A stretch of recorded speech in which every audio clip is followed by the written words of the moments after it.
Hi everyone, I'm Robert. I'm Emmy. And this is TLC Fall Session B, Level 2, Weeks 1 and 2. Yeah. So we're doing a Share the Spotlight session. So we started with some breaks. Yeah. So the first one we covered was just a normal 2-count break. Start in open, you can do this in open and close. We just had a down, up. And as a lead, the best way to lead that is with my own drop. And I can use this hand to help a little. I think if you have a double hand hold, just compress. So instead of down, just bring these hands in and drop myself out. And you can also do this in closed, right? So for example, that was a little easier because we have more of a connection that I feel. Otherwise, it's just me seeing Robert's form shrink, and also, of course, this I feel getting lower.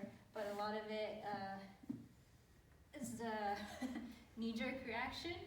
So as we'll see with all the breaks, that if I miss it once, I might get another chance. Right, exactly. From my lead. This move is pretty simple, but what's nice about it is you can kind of integrate it at many points. So usually it can happen on the 1, 2, 3, 4, or you can add it on the 5 or the 7, 8. So for example, 1, 2, 3, and 4, 5, 6, 7, 8. Right? Easy way to turn a 6-count move into an 8-count. And then what we have, once we open up, you can stylize it with mess around or breezy knees or low downs, right? What was next? The next one was the toss out. Yeah. So toss out looks like this. Let's show it from this side. So you have a rock step, a triple, and a rock step.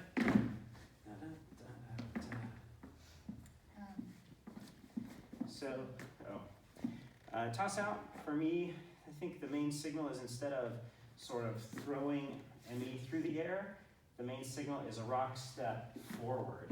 You get the stretch. So forward and that's, Oh yeah. So this forward and stretch and pretty much sets the follow up to do the jump themselves, right? So because Robert's stepping forward, this connection is kind of limiting my rock step that I would normally do, and it almost sets me up in a position where I have to go forward, so I know, oh, that's the kind of move we're doing. Yeah, and you can see, hop. So I can make it a big jump if I feel like there's time in the music, if I have the energy. It's mostly up to the follow. Yeah, and one thing I'll say is, again, it's not about being too sharp. If I take a big step forward, so there's this big gap, and I'm moving my hand to the side, then it's probably going to be a bigger jump. If I lead it so it's really small, that's a good way to signal it's probably going to be a tiny little hop.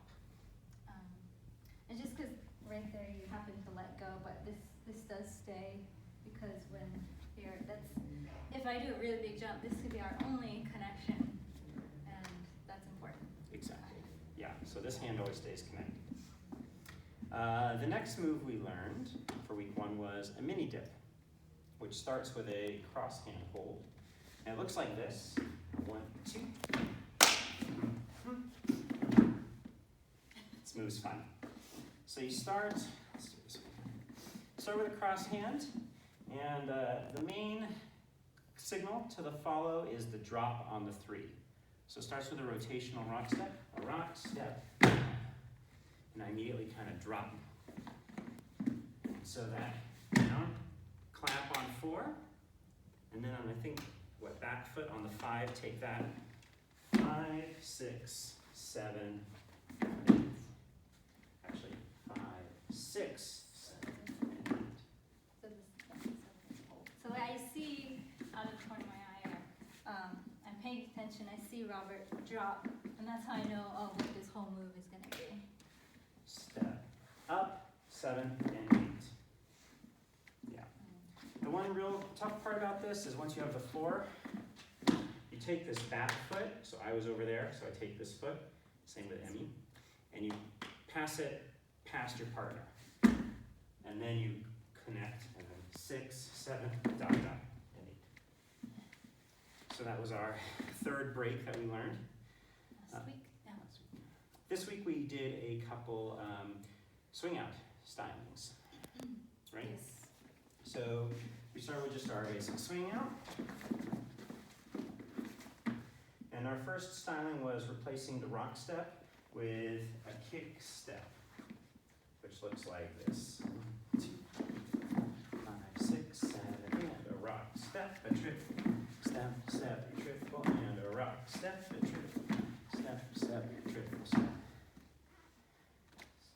So it's similar, it's a pivot. We did also show a more extreme version where we're almost facing opposite directions. But it can vary, and it depends on how it's led. How small or big you want to make it. Yeah. For leads, it can be a lot of traveling on that triple. So you can use the rock step, and that first triple is my step and collect. So you want to sort of fall forward immediately, kick down, triple step.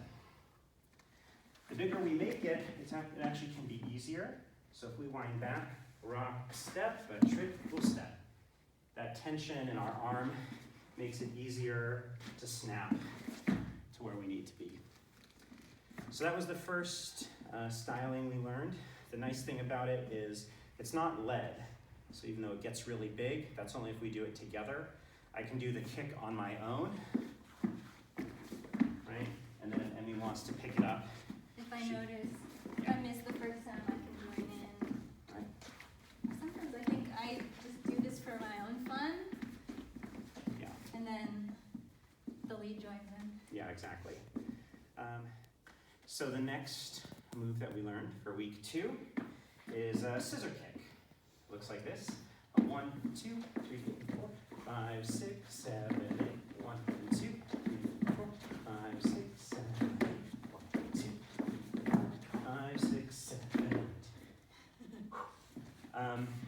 So this move is kind of tough because it also uses the 7 and 8. We didn't get all the way through this one, but basically it's 2 kickball changes.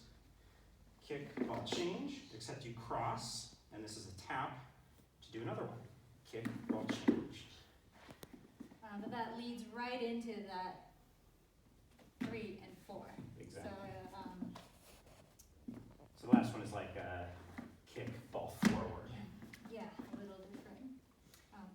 But basically it looks like this. 5, 6, 7, and cross. 8 and cross. I'm sorry. 7 and cross. 1 and cross. Okay? And just like that first triple, do-da-da, it helps to travel a lot. So you can see 5, 6, 7, 8. 1, 2, triple. 5, 6, 7, 8. 1, 2, triple. Step, step, triple step. And that's all that we covered. Yeah. So we're gonna review this a little bit next week and then build on this for week 3. This is our last session of the year, so we hope to see all you guys then. So good night.